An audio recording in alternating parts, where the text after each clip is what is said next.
The German artist Dürer believed that his German contemporaries were a bit backwards when compared to the Italians. So he makes it a point to study the work of Pollaiuolo, the work of Mantegna, when he travels to Italy, which he does so a number of times. He travels to Italy not only to study Pollaiuolo and Mantegna, but to study Renaissance theory. And he returns to the north to share what he has learned. He is oftentimes referred to as the Leonardo of the North, as you will soon see.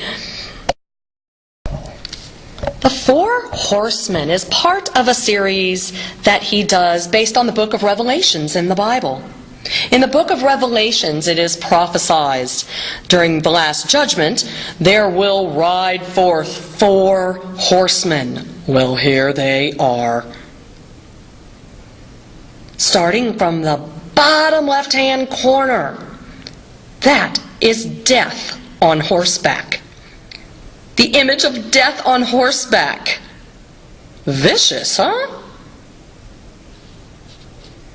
Just above death, the largest figure in the center of the work, is the personification of famine.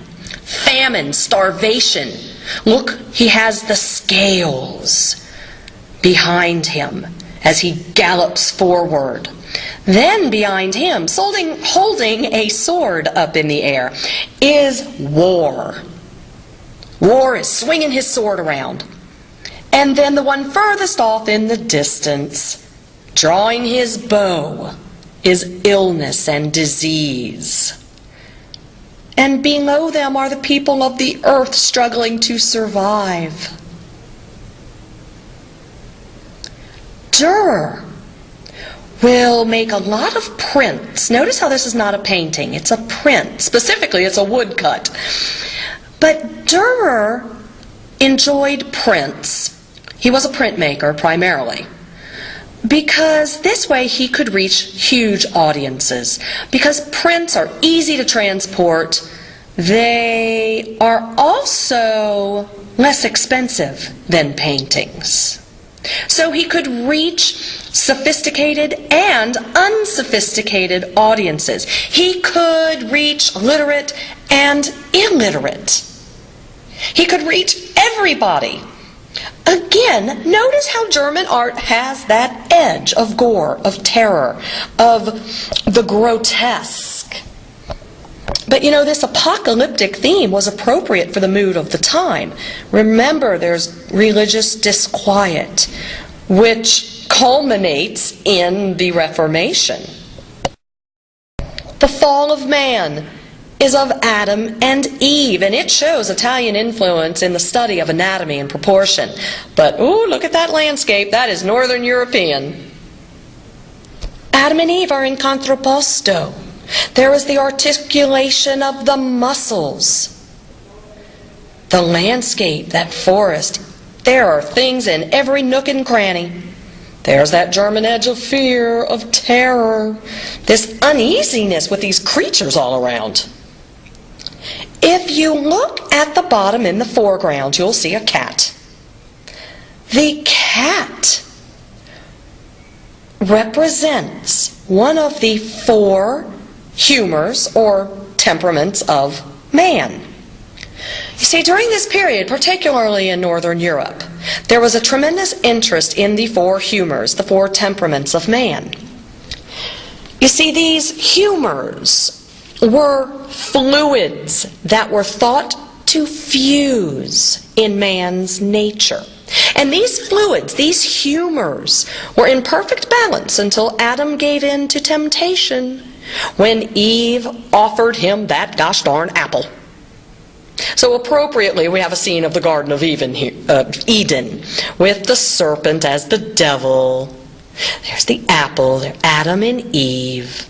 Notice the parrot just to the top left of Adam. The parrot has turned his back at the crucial moment. The parrot represents wisdom. Wisdom turns its back at the crucial moment. Well, back down to the creatures.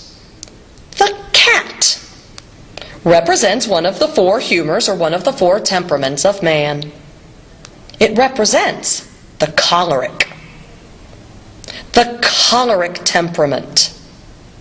If you are choleric, if you have a choleric temperament, you are dominated by what fluid? Yellow fluid. Urine. You have too much urine. Look just above the cat in the background, right behind that tree, and you'll see an elk. The elk represents the second humor or temperament, the melancholic. If you are melancholic, it's because you have too much black bile. You have too much black bile. You get it? You're full of blank. Just behind the leg of Eve is a bunny rabbit. The rabbit is symbolic of the third humor, the sanguine. If you are sanguine, you have way too much blood. You need a good bloodletting. And then on the right-hand side of Eve is the ox. The ox represents the fourth humor, the phlegmatic, which means you have too much phlegm. You clear your throat a lot, you cough a lot, you're really phlegmy. Each one of these is going to determine, well, basically your temperament. It will determine your temperament. This was a fascinating study. Very, very popular in Northern Europe during this period. And your illnesses were treated according to which of these four temperaments you fit into. If you were choleric, you had too much yellow bile. You had too much urine. If you were melancholic, you had too much black bile. If you were sanguine, you had a little too much blood flowing through those veins. And if you were phlegmatic, well, you were a bit too phlegmy. When you look at a work like this, you can see why he is referred to as the Leonardo of the North. Such intense scientific study. You can actually distinguish the different plant types, the dandelions, the grasses. Dürer's portrait of Hieronymus Holzschuher. Boy, is this a man with some personality or what? Look at the boldness, at the darting glance, at that no-nonsense attitude. He looks at you and you're not too sure if he approves of you or not. Very, very different from 15th century Northern art. In the 15th century, they were really expressing the features that make up the individual. Whereas now, looking at Dürer's portrait, he is consumed with expressing personality. Melancholia, the examination and the questioning of the intellectual virtues of the world of science, the world of art. The message is that when it's all said and done, what do you really know?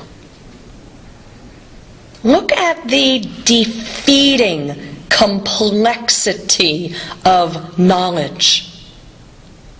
That larger figure, that angel, is the figure of melancholy. And why is he melancholy, sad? Because no matter how much you study, no matter how much you learn, you still can't know it all. Nobody knows it all except God himself, the creator of the universe. In the center, kind of upper center, you have an infant scribbling on his slate. He typifies action without thought. He exemplifies those people who just go through life without considering anything, without thinking about why they are here. Whereas melancholy is this thoughtful genius who struggles to figure it all out, to figure out the universe. That sun rising in the back with that rainbow effect is the reference to hope, to a higher power that exists and knows all of the secrets that no amount of learning can possibly decipher.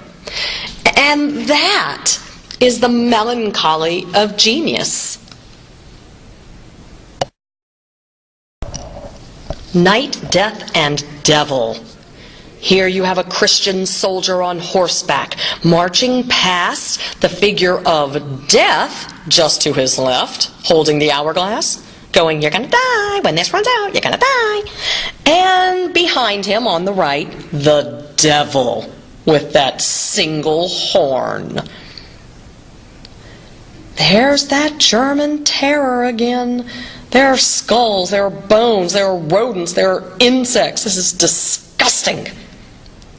But if you look off in the distance, that's where the Christian soldier's trying to go. You see, the Christian soldier symbolizes the Christian soul. And the Christian soul will overcome death, will overcome evil, to achieve truth, to reach that beautiful, peaceful town on the hill in the background.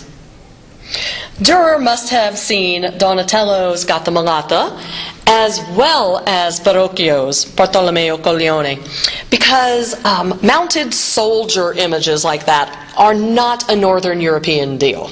You just don't find them in Northern Europe. You find them all over Italy. Dürer's painting of the Four Apostles. If you didn't know Dürer and that he was German in the 16th century, you would look at this and think that was Italian, wouldn't you? It just has that Italian monumentality, that Italian sense of coloring. Boy, what gives it away is the work of Dürer are the eyes of the figures on the right. Notice how they dart. They dart to their sides, just like the portrait of Hieronymus Holzschuler did a few minutes back. These figures from left to right represent John in red. Next is Peter. Then there is Mark with his eyes wide open. And then on the far right-hand side, Paul. From left to right, John, Peter, Mark, Paul. And each one of them represents one of the four humors, four temperaments of man, which was a complete obsession in Northern European art.